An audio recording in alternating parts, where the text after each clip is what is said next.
Assalamualaikum warahmatullahi wabarakatuh. Perkenalkan, kami dari kelompok 3 yang beranggotakan 1. Riza Umami NIM 28, yang kedua Cindy Aurora Dewi NIM 29, yang ketiga Lila Azahra NIM 30, dan yang keempat Nafilia Nihayatun Hikmah NIM 31. Di sini kita akan mempresentasikan hasil diskusi kami mengenai anatomi dan fisiologi pada daun, yaitu respirasi dan fotosintesis. Materi yang pertama yaitu anatomi daun, yang akan dijelaskan oleh Saudari Nafilia Nihayatun Hikmah. Assalamualaikum warahmatullahi wabarakatuh. Di sini saya pemateri pertama akan menjelaskan materi pertama mengenai anatomi pada daun. Yang materi kedua, fisiologi pada daun. Materi ketiga, proses respirasi pada daun. Yang materi keempat adalah proses fotosintesis pada daun.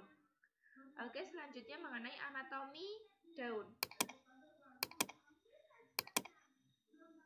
Yang pertama dibahas di anatomi daun ini mengenai struktur anatomi daun. Daun terdapat 3 jaringan penyusun, yaitu jaringan epidermis, jaringan mesofil, dan jaringan pengangkut. Di epidermis ada 2, yaitu epidermis atas dan epidermis bawah. Epidermis berupa satu lapis sel yang dindingnya mengalami penebalan dari zat kitin atau kutikula. Ini atau kadang dari lignin, pembuluh kayu. Pada epidermis terdapat stomata, mulut daun yang diapit oleh 2 sel penutup. Sel penutupnya, stomata ada yang terletak di permukaan atas saja. Misalnya pada tumbuhan yang daunnya terapung, pada daun teratai contohnya. Ada yang di permukaan bawah saja, dan ada pula yang terdapat di kedua permukaan daun, atas dan bawah. Tanaman ficus mempunyai epidermis yang tersusun atas 2 lapis sel. Alat-alat tambahan yang terdapat di antara epidermis daun yaitu trikoma. Trikoma itu artinya rambut dan sel kipas. Epidermis daun dari tumbuhan yang berbeda beragam dan dalam hal jumlah lapisan, bentuk struktur, susunan stomata, penampilan, dan susunan trikoma serta adanya sel khusus. Struktur dalam biasanya berbentuk pipih dan memiliki 2 jenis, jaringan epidermis yaitu permukaan atas daun disebut permukaan adaksial dan permukaan bawah disebut permukaan abaksial. Pada lapisan ini tidak ada ruang antar sel. Di antara epidermis terdapat sel penjaga yang membentuk stomata. Struktur stomata yang dapat membuka dan menutup berfungsi sebagai tempat terjadinya pertukaran gas dan air. Kemudian mengenai jaringan mesofil.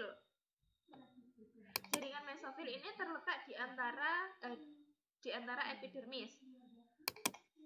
Ini contoh dari jaringan mesofil. Jaringan mesofil ini terbagi menjadi 2, yaitu parenkim palisade atau jaringan tiang dan jaringan bunga karang atau nama lainnya adalah palisade spons. Dari parenkim palisade tersebut, ciri-cirinya memanjang pada penampang melintangnya tampak berbentuk batang yang tersusun dalam deretan. Pada tumbuhan tertentu, sel palisade berbeda bentuknya. Pada lilium terdapat lobus besar pada sel palisade dan tampak bercabang. Sel palisade terdapat di bawah epidermis, selapis atau berlapis banyak. Seringkali terdapat hipodermis di antara epidermis dan jaringan palisade. Apabila tersusun lebih dari 1 lapisan, panjang sel pada tiap lapisan atau sama, malah semakin ke tengah, semakin pendek. Jaringan palisade biasanya terdapat pada permukaan abaksial daun. Kloroplas pada sitoplasma melekat di tepi dinding itu. Hal tersebut mengakibatkan proses fotosintesis dapat berlangsung di jaringan tiang tersebut. Jadi proses fotosintesis terdapat pada jaringan tiang.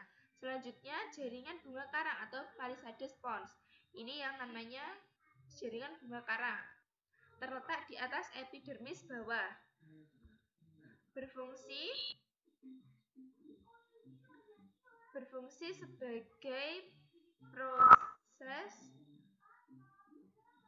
bentuk parenkim spons dapat berbentuk bermacam-macam. Kekhususannya adalah adanya lobus yang terdapat antara sel parenkim palisade dengan parenkim spons.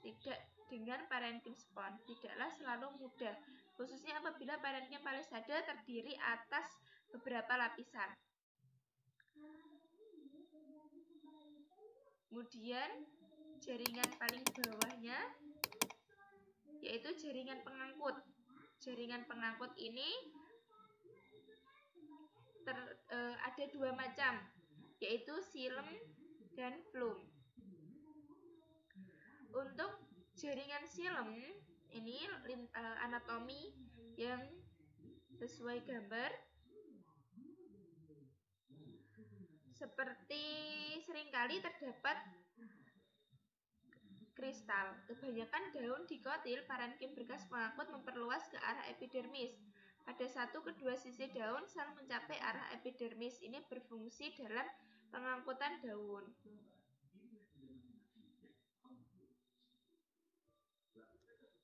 Xilem berfungsi menghantarkan air dan unsur hara, sedangkan phloem berfungsi sebagai mengangkut hasil fotosintesis.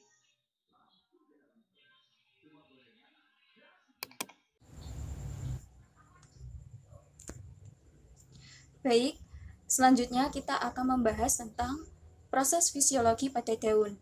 Namun, sebelum kita ke proses fisiologi pada daun, perlu kita ketahui bahwa pada daun itu sendiri memiliki berbagai fungsi, di antaranya sebagai pengambilan zat-zat makanan, terutama yang berupa zat gas, yaitu CO2. Yang kedua, ada pengolahan zat-zat makanan atau asimilasi. Kemudian ada penguapan air atau transpirasi. Kemudian ada penapasan atau respirasi. Kemudian ada alat reproduksi vegetatif. Keenam, ada tempat terjadinya proses fotosintesis. Yang terakhir, sebagai tempat terjadinya gutasi. Baik, kita langsung ke proses fisiologi pada daun. Proses fisiologi pada daun ini akan terjadi pertukaran gas pada stomata daun. Tumbuhan memerlukan air dan karbon dioksida untuk tetap bertahan hidup. Tumbuhan akan menyerap air dan mineral melalui akar yang akan diangkut melalui batang menuju daun. Air menguap dari jaringan daun dan dilepaskan melalui stomata dan lentisel sebagai uap air. Daun tumbuhan akan memperoleh karbon dioksida dari udara di sekitarnya melalui difusi. Udara di sekitar tumbuhan akan mengandung karbon dioksida lebih banyak dibandingkan di dalam daun, sehingga gas karbon dioksida berdifusi ke dalam daun melalui stomata di epidermis daun. Baik, materi selanjutnya akan dijelaskan oleh pemateri ketiga. Hai, perkenalkan nama saya Riza Umami. Saya di sini akan melanjutkan mengenai proses respirasi pada daun. Pertama, kita harus mengetahui respirasi itu apa. Respirasi yaitu suatu proses pembebasan energi yang tersimpan dalam zat sumber energi melalui proses kimia dengan menggunakan oksigen. Dari respirasi akan dihasilkan energi kimia ATP untuk kegiatan kehidupan seperti sintesis atau anabolisme, gerak, dan pertumbuhan. Selanjutnya yaitu proses respirasi pada daun. Berdasarkan kebutuhannya terhadap oksigen, respirasi terbagi atas dua macam, yaitu pertama, respirasi anaerob. Respirasi anaerob tidak memerlukan oksigen, tetapi penguraian bahan organiknya tidak lengkap. Respirasi macam ini jarang terjadi hanya dalam keadaan khusus. Substrat anaerob adalah glukosa. Yang kedua, respirasi aerob. Respirasi aerob memerlukan oksigen untuk menghasilkan tenaga ATP. Selanjutnya, siklus respirasi pada daun. Siklus respirasi terbagi menjadi 3, yaitu Pertama, glikolisis, kedua siklus Krebs, ketiga transport elektron. Glikolisis merupakan proses pemecahan gula yang berlangsung dalam sitoplasma sel. Gula atau glukosa dipecah menjadi asam pirufat. Yang kedua, siklus Krebs. Siklus Krebs reaksi antara asetil-CoA dengan asam oksaloasetat yang kemudian membentuk asam pirufat. Transport elektron yaitu proses produksi ATP atau energi dari NADH dan FAD2 yang dihasilkan dalam glikolisis dekarboksilasi oksidatif dan siklus Krebs. Nah, di sini ada gambar skema siklus respirasi pada daun. Baik, terima kasih. Sekian dari saya, akan dilanjutkan oleh pemateri selanjutnya. Di sini saya akan menjelaskan proses fotosintesis pada daun. Fotosintesis sendiri merupakan peristiwa penyusunan zat organik atau gula dari zat anorganik, air dan karbon dioksida dengan pertolongan cahaya energi matahari. Pada dasarnya, proses fotosintesis merupakan kebalikan dari proses pernafasan. Jika proses pernafasan bertujuan memecah gula menjadi karbon dioksida, air, dan energi, sebaliknya, proses fotosintesis mereaksikan atau menggabungkan karbon dioksida dan air menjadi gula dengan menggunakan energi cahaya matahari. Nah, proses fotosintesis umumnya hanya berlangsung pada tumbuhan yang berklorofil. Fotosintesis berawal dari karbon dioksida yang diambil dari mulut daun pada saat matahari. Setelah karbon dioksida diambil, selanjutnya tumbuhan akan mengambil air dari dalam tanah dengan menggunakan akar yang dibawa oleh sistem transportasi pada tumbuhan. Sistem transportasi yang membawa air tersebut bernama xilem.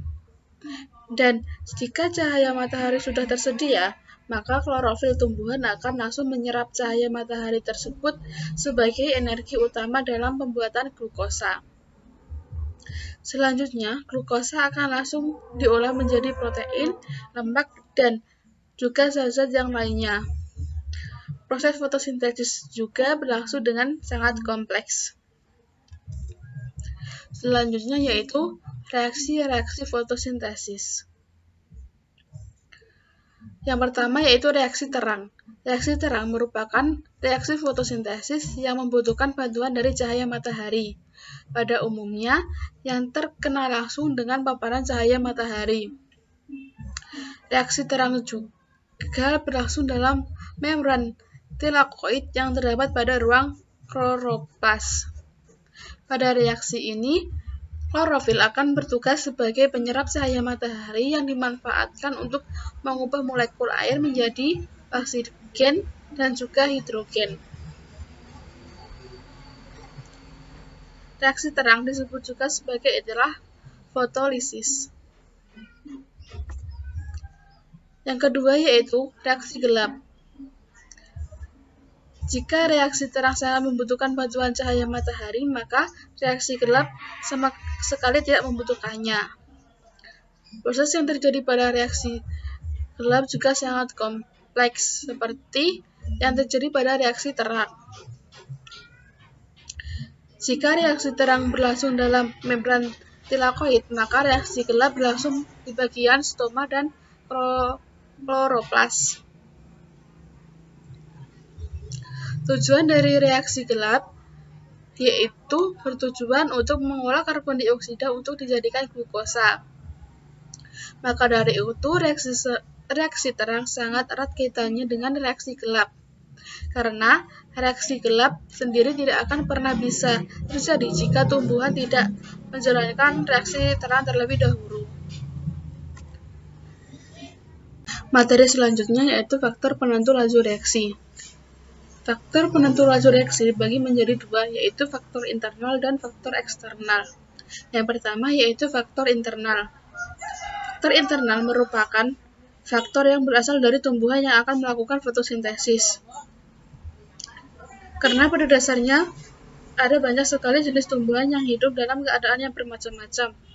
Maka dari itu, reaksi fotosintesis yang terjadi juga akan sangat berbeda-beda. Selain itu, faktor keturunan juga menjadi salah satu hal yang sangat mempengaruhi proses fotosintesis tersebut.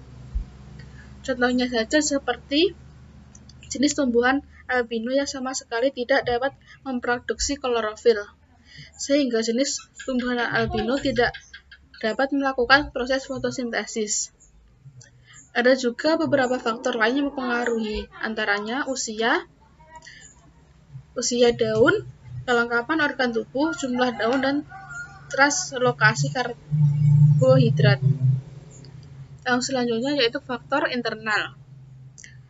Faktor internal yang pertama yaitu intensitas cahaya matahari. Faktor yang kedua yaitu faktor eksternal. Selain faktor internal, ada juga faktor eksternal yang juga dapat mempengaruhi keberhasilan proses fotosintesis. Berikut merupakan beberapa faktor eksternal yang dapat mempengaruhi keberhasilan fotosintesis.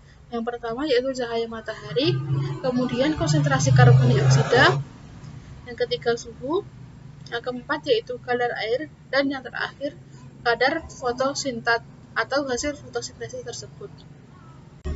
Sekian presentasi dari kelompok 3. Apabila ada kesalahan kata atau perbuatan, mohon dimaafkan.